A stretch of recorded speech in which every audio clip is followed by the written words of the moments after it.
ഉണ്ണിക്കുഞ്ഞേ, ഉണ്ണിക്കുഞ്ഞേ, ഉണ്ണിക്കുഞ്ഞേ, ഒന്ന് എഴുന്നേറ്റ് വന്നാട്ടെ.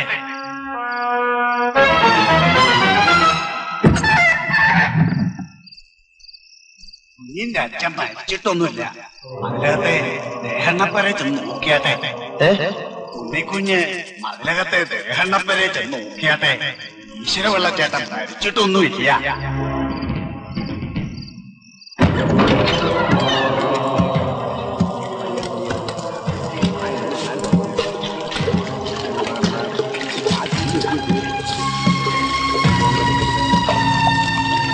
ഈശ്വരപിള്ള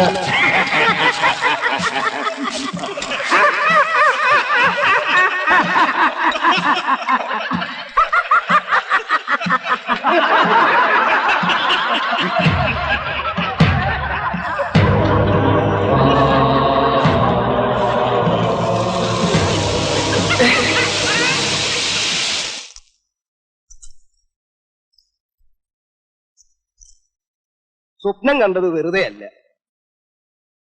അത് കാണിച്ചതാ. വാര്യസാറിന് മനസ്സിലാവുന്നുണ്ടോ? പറഞ്ഞാട്ടെ. ഈ പരേതാത്മാക്കള് അവരുടെ സാന്നിധ്യം അറിയിക്കുന്നത് ചിലപ്പോ സ്വപ്നത്തിലൂടെ. അച്ഛൻ വീട് വിട്ടു പോയിട്ട് 10-15 വർഷമായി. എന്നിട്ട് ആദ്യമായിട്ടാ ഇങ്ങനൊരു സ്വപ്നം. അതാ പറഞ്ഞത്, ഒക്കെ കഴിഞ്ഞുപോയി എന്നങ്ങോട്ട് നിരൂപിക്കുക. ആത്മാവിനെ രക്ഷിക്കുന്നവനാ പുത്രൻ. ഇനി അമാന്തിക്കണ്ട, പിതൃതർപ്പണമാകാം. കർക്കിടക ഭാഗമാകുമ്പോൾ നാളും പക്കവും നോക്കേണ്ട കാര്യമില്ല. പുണ്യയുടെ ജ്യേഷ്ഠനുണ്ട് രാമകൃഷ്ണൻ, ഡോക്ടറാ. മൂത്തയാളുള്ളപ്പോ കർമ്മങ്ങൾ ചെയ്യേണ്ടത്. അതിപ്പോ അടയാളം കാണിച്ചത് ഇദ്ദേഹത്തിനാണല്ലോ. അതുകൊണ്ട് മൂപ്പുമുറ നോക്കേണ്ട കാര്യമില്ല, ഇവിടുന്ന് തന്നെ ചെയ്യാം. എന്നാലും അത് പോരാ, തലയിരിക്കുമ്പോ പാലാടരുത്. ഡോക്ടറെയും കൂടെ കൂട്ടണം. നീ ഇങ്ങനെ അങ്ങോട്ട് പഴഞ്ചനാവാൻ തുടങ്ങിയ വലിയ കഷ്ടമാണാവേ. അതെ, എന്നെ ഓർത്ത് വിഷമിച്ച് ഇങ്ങേര് വെറുതെ ഹാർട്ടിന് കുഴപ്പമൊന്നും ഉണ്ടാക്കണ്ട. എന്റെ കൂടെ ബലിയിടാൻ വരുന്നുണ്ടോ ഇല്ലയോ അത് പറ. എടാ, അത് പിന്നെ മരിച്ചോ ഇല്ലയോ എന്ന് തീർത്തറിയാതെ നാണക്കേടാ പോവേ. ബലിയിട്ടേച്ച് കൈയും കുടഞ്ഞ് നിനക്കങ്ങോട്ട് പോവാം. അതുപോലെ ഞാനിങ്ങോട്ട് വന്ന നിർമ്മലയുടെ രീതി നിനക്കറിയാവല്ലോ. അതുകൊണ്ട് ഞാൻ വേണ്ട, നീ തനിച്ചങ്ങ് ചെയ്താ മതി. അതെ, ഞാൻ സീനിയർ ഡോക്ടർ തന്നെ അല്ലെന്ന് ഞാൻ പറഞ്ഞില്ലല്ലോ. സീനിയോറിറ്റി ഒന്ന് കളയണം മിസ്റ്റർ. നിങ്ങൾ ഡ്യൂട്ടി ഡോക്ടർ അല്ലേ. പേഷ്യന്റ് എന്താ വേണ്ടതെന്ന് വെച്ചാൽ അത് നിങ്ങൾ ചെയ്യണം, മനസ്സിലായോ? അതാണ് നിങ്ങളുടെ ഡ്യൂട്ടി.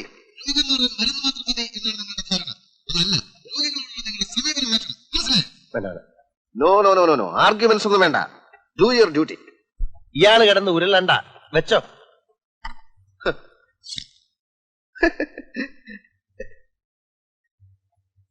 തന്തയില്ലാത്തവനെന്ന് പറഞ്ഞ എന്തുവാ സാറേ? സത്യമോ തെറിയോ? വിളിക്കണ്ടായിരുന്നു, സാറ് നിർബന്ധിച്ചിട്ടാ. പോട്ടെ, നമ്മള് ചെയ്യണം, നമ്മള് ചെയ്യണം. വരുന്നില്ലെങ്കിൽ വരണ്ട, അത്രേ ഉള്ളൂ. അതിനെന്താ, അനുഭവം കണ്ടില്ലേ? ഈശ്വരൻ അറിഞ്ഞുകൊണ്ട് തന്നെ അവരുടെ കുഞ്ഞിനെ കൊടുക്കാത്തത്. അതൊക്കെ ഇപ്പൊ പറഞ്ഞു.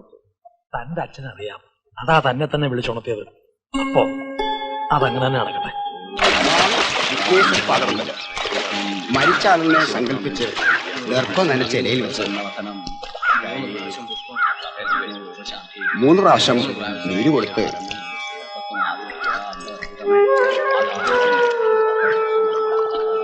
3 പ്രാവശ്യം നീര് കൊടുത്ത് നീര് പിണ്ടത്തിൽ ആരാധിച്ച് 3 പ്രാവശ്യം പുഷ്പം കൊടുത്ത്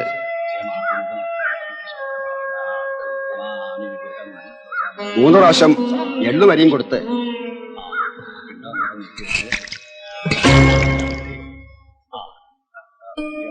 ഇല്ല വാര്യ സാറേ, അച്ഛൻ മരിച്ചിട്ടില്ല. എന്റെ ഉള്ളിലുണ്ട്.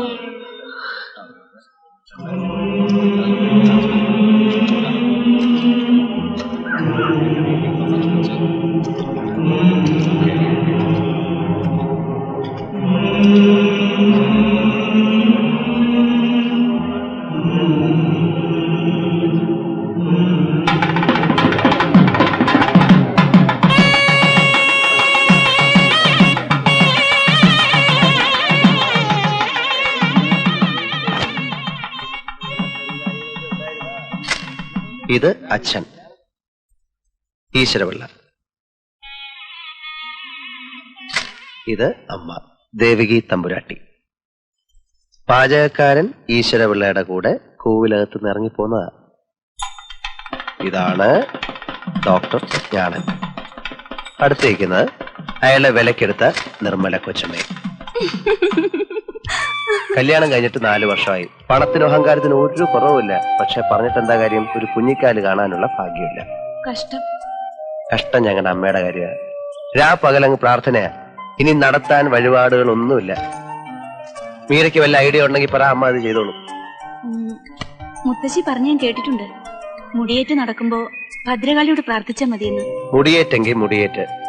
പക്ഷെ അമ്മ പ്രാർത്ഥിച്ചിട്ട് എന്താ കാര്യം? ഡോക്ടർ അദ്ദേഹത്തിനും ഭാര്യയ്ക്ക് അതൊക്കെ പുച്ഛമാണ്. അതുകൊണ്ട് ഒരു കാര്യം ചെയ്യാം, അഡ്വാൻസ് ആയിട്ട് നമുക്ക് വേണ്ടി അങ്ങ് പ്രാർത്ഥിക്കാം. എന്താ?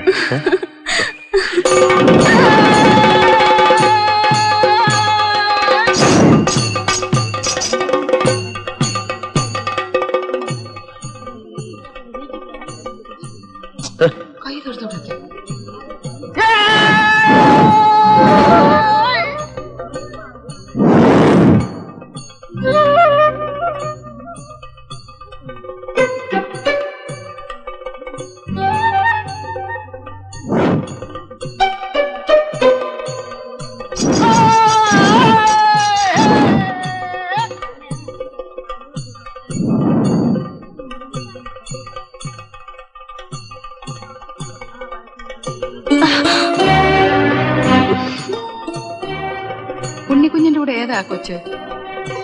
എന്തായാലും രണ്ടുപേർക്കും നല്ല ചേർച്ച ഉണ്ട് അല്ലേ ഏട്ടാ? ചുമ്മാരി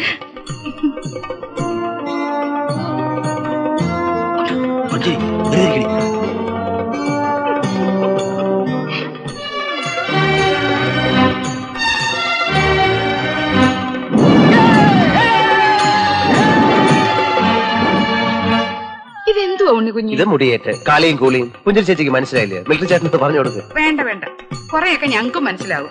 ഇല്ലയോ ചേച്ചി? എന്റെ പേര് മീരാന്നാ. ഇത് ഞങ്ങളുടെ മാനേജിംഗ് ഡയറക്ടറുടെ ഏക സന്തതിയാണ്. അച്ഛാ, ഒരുപാട് കുഞ്ഞുങ്ങളുണ്ടാവാൻ കാളിയെ സ്വാധീനിക്കാൻ വന്നതാ. പിന്നെ കാളിയെ സ്വാധീനിച്ച അച്ചിട്ട ഇങ്ങോട്ട് നോക്കി. ഇത് കണ്ടോ? ഇവിടെ വയറ് കണ്ടോ? എന്തോ ചേട്ടാ, മോള് അപ്പൊ മാരേജിങ് ആണോ? ഇല്ലല്ല, കഴിക്കും.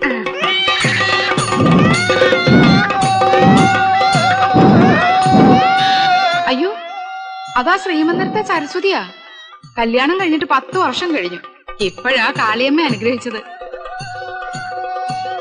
എന്നാലും ആ ഡോക്ടർക്കും മണ്ണുമ്പിള്ളയ്ക്കൊന്നും വരാൻ തോന്നിയില്ലല്ലോ. ദേ, ചേച്ചി മനസ്സിരുത്തി ഒന്ന് പ്രാർത്ഥിക്കേ, ഒരു കുഞ്ഞിനെ തരാൻ.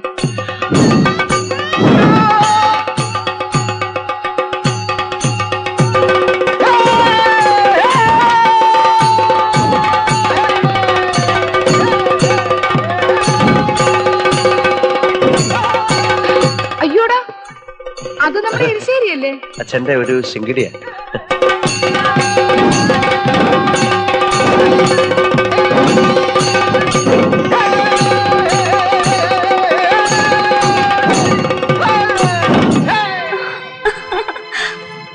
ചിരിക്കാതെ ഒരുപാട് കുഞ്ഞുങ്ങളുണ്ടാവും.